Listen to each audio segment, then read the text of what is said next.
Hey everyone, Tony D. Little Joan is sitting out in the other room in the sunbeam and will not be moved. So, sorry. um, but we have kind of I guess it's a serious update. I mean, a lot of this is speculation on my part, so take it with a grain of salt. I'm using my screenwriter abilities to kind of fill in the blanks. And I try not to be hyperbolic. I try to be logical when I put together characters and what they do. But keep in mind, I also write about vampires and robots and monsters. So, um, this story's been going around. Pentagon blocks Biden group from assembly intel officers. Although it was worded much better on other sites. What is this? FinTech Zoom. I have no idea what this is. Let's go over to Daily Mail, which is more typical. Trump administration blocked Biden's transition team from meeting with top Pentagon officials after President purged Defense Department of installed loyalists in senior positions. Oh my God, it's a coup. Maybe. Maybe. Now, if you go to military.com, which has a little more level head, but, has their own biases, Pentagon denies friction delays Biden transition team, and they cite a bunch of procedural things that are delaying it. So, what's going on here? Well, this is a total guess. This is a total guess. We still have very little information on what, if anything, came out of Frankfurt. Now, I don't think there was a shootout, but many people are convinced there was. I think, though, they got something. They got something there. WikiLeaks knew it was a hub for the CIA. There's evidence in, I guess it was the Arizona hearing, where they said they could identify that information was going to Frankfurt from the voting machines or the voting machine servers to somewhere in Frankfurt. That to me it's not proof, but it's fairly compelling evidence something was going on with Frankfurt. Now, Tim Pool was talking about this today, and he was pretty dismissive, and I don't blame him, but he said, why would it go all the way to Frankfurt? Well, I think the answer is because the CIA already had their experts there. And they wanted to be out of the country when they did this. Because if they were in country, maybe that would have been easier to detect via the IP address. This way, they would have had such a distance, they could have pulled up stakes and vanished. If they had to. Or they could have just said, most people could have just said national security. It's possible that someone could have got wind of this inside the United States if they had done it in the United States and then gone there with, regular cops or just the FBI. Whereas in Frankfurt, it would be a lot harder for, certainly the local cops couldn't get there. The FBI could, although they're not supposed to be in other countries, but really it would be the purview of the CIA. And if it was a CIA facility, then they would know about it immediately and either say, no, don't come here. Everything we're doing is fine. There's no facility here. Go away.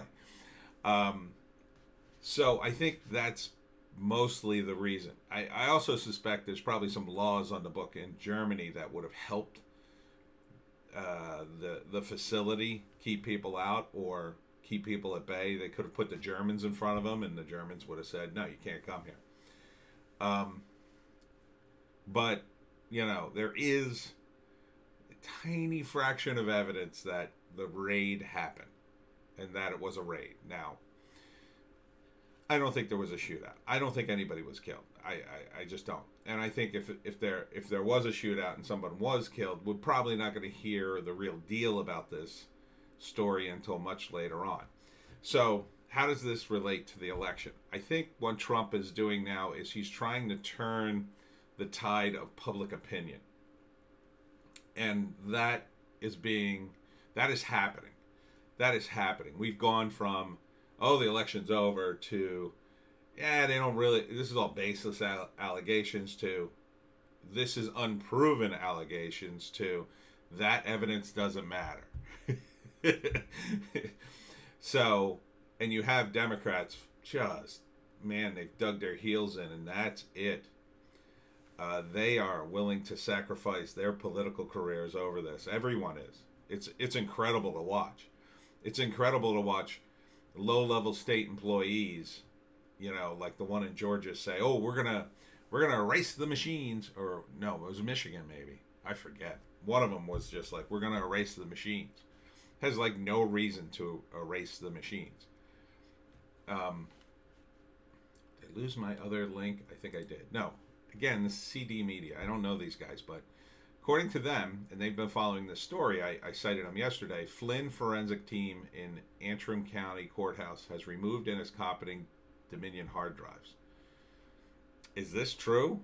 Can anybody in Michigan tell me if this is true? Supposedly, at 9:50, the cyber team removed the Dominion hard drive. Or is this just BS? I mean, Steve Gruber is reporting. I don't know who that is. And he's saying, breaking news. The forensic examination of Dominion voting machines and key cards has begun in Antrim County, Michigan. The main thumb drive lost, then found in unlocked drawer in unsecured area. Could be great. But this is the only place that reported it. So, don't know if this is true. So don't get too excited. But maybe some of you out there, if any of you are in the Michigan area, no. I mean, yesterday they reported that a protest surrounded the Antrim County Courthouse to protect the machines until Team Trump could get there. It sounds good. Sounds like something patriots should be doing. Again, civil disobedience, don't hurt anybody. But no other confirmation of this. So, but getting back to the Pentagon thing, I think this could be more evidence that Team Trump has those servers from Frankfurt, Germany, or maybe they just have the proof from another source. Maybe the whole Frankfurt thing is just a plant to distract from the real, maybe they hacked into the DNC servers. I don't know, but if it seems to me that Team Trump knows they're going to win this, and Trump kind of has the Pentagon on his side, because if he is cutting out the CIA and the FBI, and I feel like he has to because they've given him so much flack throughout his entire presidency. It's been really a war between them and Trump in Washington. I think Trump has won over the Pentagon. He's won over the military over his term. And the reason I say that is initially, and I even did some comics on this, Trump and the Pentagon had some conflicts. But I think a lot of that was exaggerated by the media, because they were anxious to portray Trump as this bumbling fool who the generals were just sort of barely tolerating his presence, and he wasn't listening to any of them. I think that's got to be mostly, Bob Woodward noise. And the reason I say that is, if you look at the Bush and the Obama years, you constantly heard things coming out of the Pentagon. Constantly. Like, this is what we're doing, and we got to report on this country or that country. And thinking back on it and comparing that to Trump's term, first off, the military was doing more under Bush and Obama. There were more wars, there was more action. And especially under Bush, there was a conflict between sort of the media and Bush, and they were trying to find anything they could tear down Bush with. Some of it was anti-war, but most of it was just this partisan stuff that was better dressed. So even into Obama's era, they mostly stopped that but there was still an element in the media that criticized Obama. It was very tiny. It didn't get the play, and it often got blamed somehow not on Obama, especially the stuff in Libya. But you were still hearing stuff coming out of the Pentagon. Why that then and not under Team Trump? Now Team Trump's doing less, but they're still doing stuff. I mean, they still have, these major, they have AFRICOM, and I don't know what they call it in Asia, probably AsiaCom, this com and that com on every continent. They're still doing stuff. They're still occupying places. Trump is not completely out of any country, but he's lowered the troop levels. He's pulled things back. One of the things Trump said on the campaign trail was, "I'm not going to let the enemy know what we're doing." So I think what he did was he made it known, and he's the commander-in-chief, that the new policy was no effing leaks. Keep your mouth shut. We don't want you talking to the press.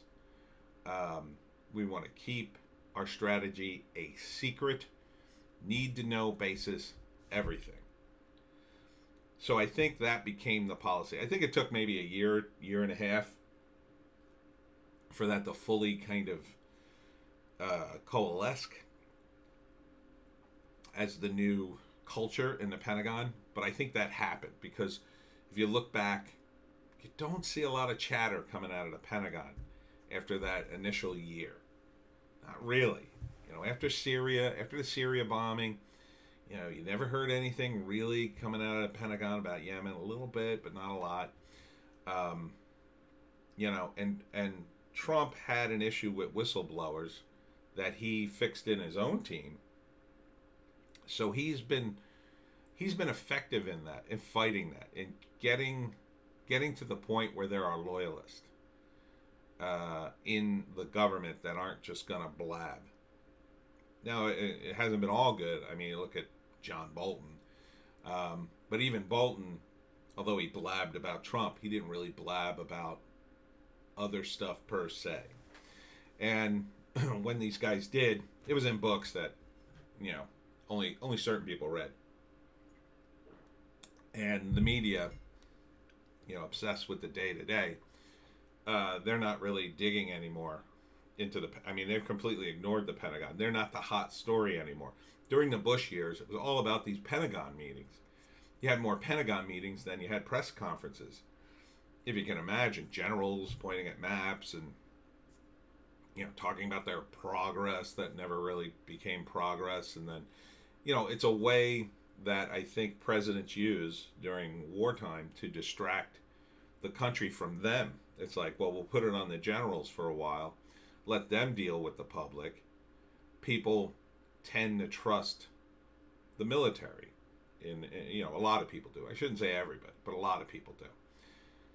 That's first off, that's not even going to fly now with all the Antifa and the radical left. You send out some military guys, fascism. But Trump is I think a firm believer of locking it down and keeping his rivals and his enemies from knowing what he's doing. That's more important first than anything else. So why is the Biden team apparently delayed or whatever? I think they have been delayed. I think the excuse is, well, we've got a delay here. We got to have Zoom calls. We got to get the right person. We're having a shake-up here. You're going to have to give us some more time. That's the excuse. I think the reason is Trump used the military to get the proof he needs against the people who rigged the election. I think he was forced to. I think the FBI and the CIA leaks like a sieve, as they say. You know what a sieve is? It's the strainer, the colander.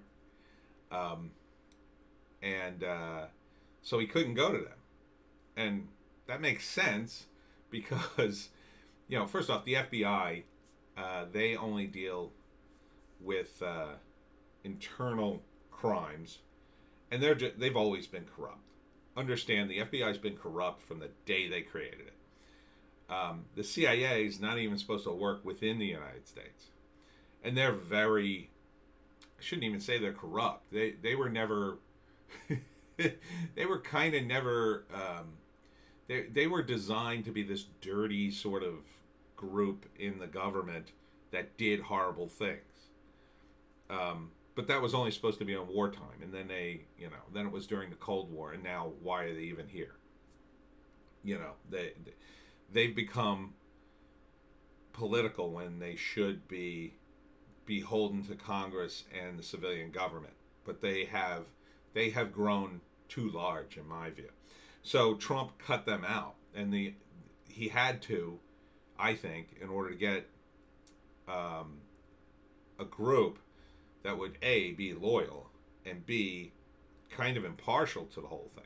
So I think he went to the military and say, listen, we have foreign interference in our election. We may even go to war over this. Now, really, that would be the CIA's purview, but they're so deep in their various deals, and again, I think they're very corrupt. They may have played a part in this. At least that's what the chatter seems to say. So it would make sense that Trump would go to the Pentagon and say, listen, we're going to make this play. We're going to prove that these people dealt with China, Iran, and a few other foreign countries to meddle in our elections. And when that happens, we need someone above those organizations because they're all tainted. And they're not, it's not everybody. There's a handful of people in each one that are involved in this. So in order to get outside of that to do the investigation, you can't do the investigation within the CIA because the members would be alerted and cover their tracks. So you do it outside of that. You go to the Pentagon and you find generals, and you meet with them in secret and say, listen, here's the proof we have. These are our adversaries. This is national security. And we have to roll these people up and clean house, and you're the only people that do it. So, and when I put it together like that, it doesn't seem that far-fetched that a special forces operation went to Frankfurt to get these servers and got into a shootout. Because if this is true, then these people are in huge trouble. These people could be, arrested for treason. I mean, if you've conspired with a foreign entity to fix the election, even if you think, well, I had to conspire with the foreign entity to get evil Drumpfler out, it doesn't matter. It doesn't matter. You have committed treason because it's clear who wants Biden in. Trump effed the Chinese on the trade deal. He effed them. And they didn't think he would do it. No other president was willing to do it up until now. Biden is certainly not willing to F the Chinese on trade. No way. There's ample evidence to show that Biden's family got money from the Chinese. Ample. And that's the piece that most people are missing. They haven't seen the Hunter Biden stuff. That's real. That's 100% real. The Biden family got money from China. 100% real. The proof is there. It is criminal. And Hunter certainly should go to prison. Now, Joe, he could probably put up a good defense. I didn't know it was coming from China. And, he'll just pretend to be demented anyway. They'll never put him in prison. But Hunter, I think, is definitely going to prison if his dad does not become president. 100%. 100%.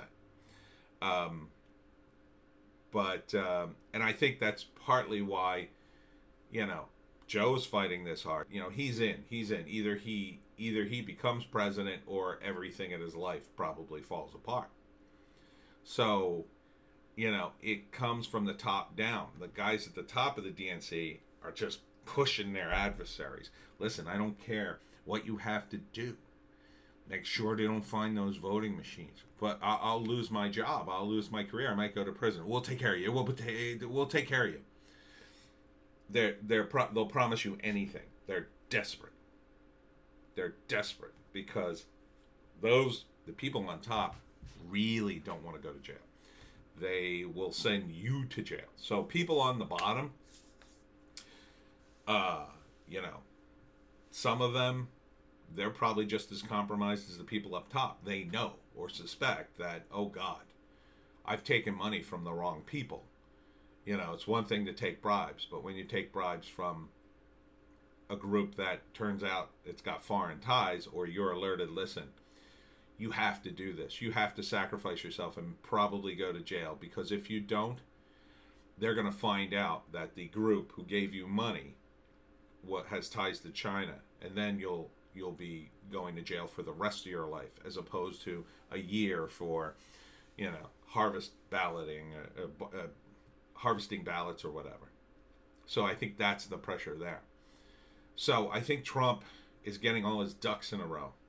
And regardless of what happens in the next few weeks, he will be president, because the military, as a last resort, is going to come in and say, because of national security, we can't allow Biden to become president. Maybe. Again, this is all speculation on my part. But the signs to me are there. The fact that they're, you know, kind of keeping the Biden team, well, we'll have to give them some info, just delay them. We'll come up with some briefings that aren't that, you know, it won't, they're going to ask. That's the problem. Like, once the Biden team starts getting in there, they're going to start asking the questions to make sure they're okay. And when they don't get the answers, they're going to know. They're really going to know at that point. I think they already suspect they're screwed, that Trump's going to do this. I think it's very likely that, you know, Tim Pool has been saying, well, you know, a lot of the trials feel like it's a delay tactic. I think partly it is. I think partly it's a show to get people on board with the idea the election was rigged. So if Trump has to do this and just take over, most people, or enough people, will say, well, the election was rigged anyway. Of course he had to do this. We're so corrupt. The politics in this country are so corrupt. It's so bad. Trump had to do this to save the republic. And I think Trump is trying very hard to make the legal case, because if he can make the legal case, if he can make sure he's president because of either the court cases and SCOTUS or contingent election or the electors or whatever, I mean, he's still got a couple of options here. If he does that, then the investigation can continue in secret mostly, and you could roll up even more people. Because investigations into fairly large crimes, and this is, I'm going to say it, this is really the crime of the century. I mean, it's enormous, if true. And I think it is. I mean, I certainly think the election was rigged. I certainly think it was coordinated. The only question is how, as they say, how deep does it go? So if that is the case, it could take another year. You know, Trump's president, and, you know, we deal with a bunch of nonsense that, you know, but eventually people kind of come to accept it. But meanwhile, the investigation's on and on and on, but, you know, that's going on behind the scenes, and slowly they start rolling people up, and they start singing to the people above, and, you know, maybe you're putting these people quietly putting them in prison and saying, well, you're gonna have to sign a deal where you shut your mouth for the next year, and or else you'll really go to prison, and we're gonna put you in, you know, we're gonna put you in protected witness program, but really that's just an excuse to keep them somewhere so they can't talk to the media and they can't talk to their friends and whatever. And then eventually you're going to see these people rolled up, because when you look at Sidney Powell's case, it's kind of stymied because, you know, she didn't have enough time. I mean, the stuff she's charging is so wide reaching. And I think part of her case is designed to be like, to kind of tease people with the information, so we kind of know it, but so the people on the left kind of can just scoff and go back to sleep. So I think this is a huge sign that Trump is determined to stay in. Because I think he and probably the generals that support him believe or have seen the evidence that foreign adversaries have meddled in this election. This is the real response, by the way. See, if Obama had really believed that the Russians had meddled in our elections, this is what he would have done. And he had the power to do that. He would have stopped everything in its tracks. He would have said, we cannot let Donald Trump become president. He's a Russian tool. And they would have, the Pentagon would have said, no, we're not allowing this. We're jamming on the brakes. But they didn't really have that evidence. And there'd be no way the generals would have went along with that. Trump, I think, has the evidence. I think the generals have seen it, or at least the important people have seen it. And there's no doubt in their minds. Like, they've seen it and gone, oh my God, we have to stop this. Because I think there are enough patriots left in Washington, D.C. that don't give a S about Twitter or, all the nonsense that's going on. They can cut through the BS pretty effectively and say, oh yeah, China's trying to destroy us. We see it every day. Because they're in the fight, so to speak. They see the cyber warfare. They see the secret stuff, the behind-the-scenes stuff against an adversary like China. They also see the stuff against Russia too, but they know that it's different now. Like the Russians, they're not itching for a fight. The Chinese, they've probably got, my God, so much in terms of the Chinese. I think they're, I've always said the election was a trap. Maybe it's the biggest trap of all time. Maybe I'm just guessing and I have a lot of wishful thinking. But that's what I'm saying. Because, you look at Biden, the brain dead mummy, and you got to say to yourself, why? Why him? Why are the Democrats so desperate to get in? Why is all this happening? I think they're desperate to get in to cover up their crimes. Not just, I don't think they see taking money from China as any big deal. I think they say, oh, we'll take money from China, but then F them. Or, we'll give them some consideration, but not a lot. I think that's what a lot of corrupt people tell themselves. I'm still an American, but yeah, I took some money from the Chinese government. What's a big deal? Everybody takes money, right? Yeah, once you've kind of gone down that path, there's no limit. I mean, the mafia understands that.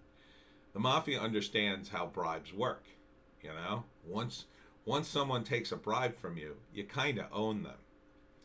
Because now you can say, you keep asking bigger and bigger and bigger, and once you get some resistance, you go, what do you mean you're not going to take the money this time? No, I can't do this. This is too much. Well, listen, you've taken money from me in the past. You're going to do this. If you don't do this, everybody's going to know you took money from me in the past. Then where are you going to be? Yeah. So I think that's why you're seeing the desperation from these Democrats, willing to fall on their sword. They're feeling tremendous pressure. You must stop Trump at all costs. But it's looking to me that Trump's got a plan.